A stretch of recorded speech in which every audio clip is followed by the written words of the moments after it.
तो जय हिंद मेरे प्यारे साथियों, आपका एक बार फिर से स्वागत है हमारे इस यूट्यूब चैनल पर।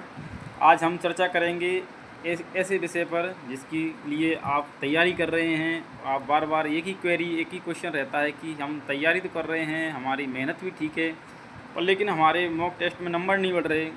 और अगर हम मॉक टेस्ट में बढ़ भी जाते हैं तो लेकिन फाइनल एग्ज़ाम देने जाते हैं तो हमारा कहीं ना कहीं मोरल डाउन हो जाता है, तो हमारा स्कोर जो है होना चाहिए वो नहीं हो पाता। हम घर पे तो जो स्कोर लगा रहे होते हैं उतना फाइनल एग्ज़ाम देने जाते हैं वहाँ नहीं हो पाता। तो साथियों, आज मैं बताऊंगा कि मेरे एग्ज़ाम में एमपी पुलिस में जो कि 84.21 नंबर आए थे कैसे आए थे। तो इसके लिए आप बनी रहें हमारे साथ। मैं आपको इस वीडियो में सारी जानकारी दूंगा स्टेप बाय स्टेप। अगर आपने जो मैं बताऊंगा फॉलो कर लिया तो मैं गारंटी के साथ कहता हूं कि आपके भी नंबर 80 प्लस ही आएंगे। ज़्यादा कुछ नहीं, तैयारी सभी की बराबर ही रहती है, लेकिन कुछ ऐसे एक्स्ट्रा पॉइंट रहते हैं, अगर हम उनको कर लें तो हमारा रिज़ल्ट काफ़ी बेहतर हो सकता है।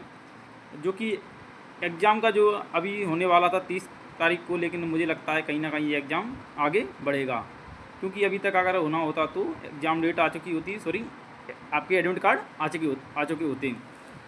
तो मैं आपको बता दूं कि आप तैयारी कर रहे हैं, आप मॉक टेस्ट के देने के बजाय आप जो कि प्रीवियस ईयर पेपर हुए हैं एमपी पुलिस के, उन्हें लगाने पर ज़्यादा फोकस करें तो बेहतर होगा। अपनी मैं खुद की पर्सनल एक्सपीरियंस बता रहा हूं। मैंने जितना करा था कि मैं इससे पहले जब भी एग्ज़ाम देने जाता था, तैयारी इतनी पहले भी इतनी थी, पर लेकिन क्या रहता था कि मेरे नंबर हमेशा मॉक में तो बहुत ज़्यादा आते थे, टेक्स्ट बुक पर हमेशा 80 प्लस 88 87 तक पहुँचते थे, लेकिन जब एग्ज़ाम देने जाता था फाइनल तो मेरा स्कोर 65-70 के समथिंग रह जाता था, इससे आगे नहीं बढ़ा। तो मैंने बोला कि यार कहीं ना कहीं तो गड़बड़ है, क्या चक्कर है कि वहाँ नहीं हो पाता, यहाँ कर पा रहा हूँ। तो आपको बता दूँ जो मैंने करा था, आप प्रीवियस ईयर एग्ज़ाम के क्वेश्चन लीजिए और उनको ऑफलाइन बुक ले लीजिए, उनको लगाने की कोशिश करें। अगर मैं गारंटी के साथ कह रहा हूँ, अगर ऑफलाइन के आपको टेस्ट की तरह नहीं लगाने, आपको क्वेश्चन सॉल्व करने हैं। जो करंट अफेयर पूछ लिए उसको छोड़कर बाकी सभी आपको क्वेश्चन सॉल्व करने हैं।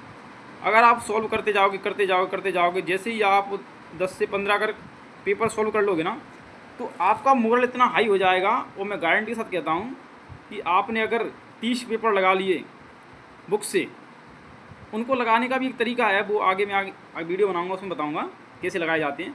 पर लेकिन अगर आपने 30 लगा लिए पेपर, तो आपके नंबर कहीं ना कहीं जो आप लगा रहे थे वहाँ उससे बेटर ही कर पाओगे आप। क्योंकि हमारे जो व्यापम का आपको पता ही है तरीका क्या है कि जो पुराने पेपर हैं उनको ही क्वेश्चनों को उठाकर पटकता रहता है। लेकिन बच्चे क्या गलती करते हैं कि मॉक के चक्कर में जो प्रीवियस ईयर क्वेश्चन होते हैं उनको नहीं लगाते।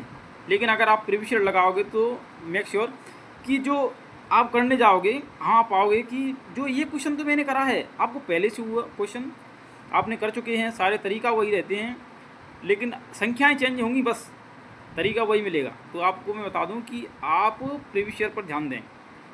प्रीवियस ईयर में आप मैथ, रीजनिंग और साइंस और संविधान, ये इंपॉर्टेंट है। अगर इतना भी कर पाते हैं तो 80 नंबर आपको कोई नहीं रोक पाएगा। और मैथ में मैं आपको बता दूं कि इसकी मैं अलग से एक वीडियो बना दूंगा कि क्या क्या पढ़ें क्या ना पढ़ें, क्योंकि एग्ज़ाम टाइम पर क्या पढ़ना ये ज़रूरी नहीं होता, क्या छोड़ना ये ज़रूरी होता है। कि बच्चे क्या करते हैं कि उस चीज़ों में ज़्यादा फोकस करते हैं जिनमें स्कोर कम रहता है, लेकिन आपको उन चीज़ों पर फोकस ज़्यादा करना है जिन पर स्कोर ज़्यादा हो लेकिन मटेरियल कम हो, है ना। तो जैसे कि आपको बता दूं जो कि मेंसुरेशन रहता है 2D 3D, उसमें आपको फॉर्मूला आते हैं, जैसे गोले का है, आयतन है ना, और जो कि बेलन का है, घन घनाव है। इस तरह के अगर आपको फॉर्मूले भी याद हैं तो इन पर बेस्ड क्वेश्चन बहुत ज़्यादा आते हैं। जैसे कि किसी आयत के चारों तरफ रास्ता है, बीच में रास्ता है ना, इस तरह के क्वेश्चन अगर आपको ये फॉर्मूले याद हैं तो मैं गारंटी के साथ कहता हूँ जो नॉर्मल क्वेश्चन आएगा आप 100% उस क्वेश्चन कर पाओगे। ऐसे ही आपको मैं संविधान में बता दूँ तो आपको पूरी अनुसूची याद होनी चाहिए, कौन सी अनुसूची में क्या है, कौन से भाग में क्या है, और इम्पोर्टेंट आर्टिकल्स, बस। इससे ज़्यादा अगर आप पढ़ोगे तो कोई ज़रूरी नहीं है कि आप कोई बड़ा एग्ज़ाम नहीं दे रहे। इसमें 4 ऑप्शन आते हैं, आप आराम से टिक कर पाओगे। और आगे भी अगर आप चाहते हो तो मैं 1 बाय 1 प्रत्येक सब्जेक्ट की वीडियो बना दूंगा कि क्या पढ़ना है क्या नहीं पढ़ना है, क्योंकि ये बहुत ज़रूरी है कि क्या पढ़ना है, ठीक है, क्या छोड़ना है। जय हिंद।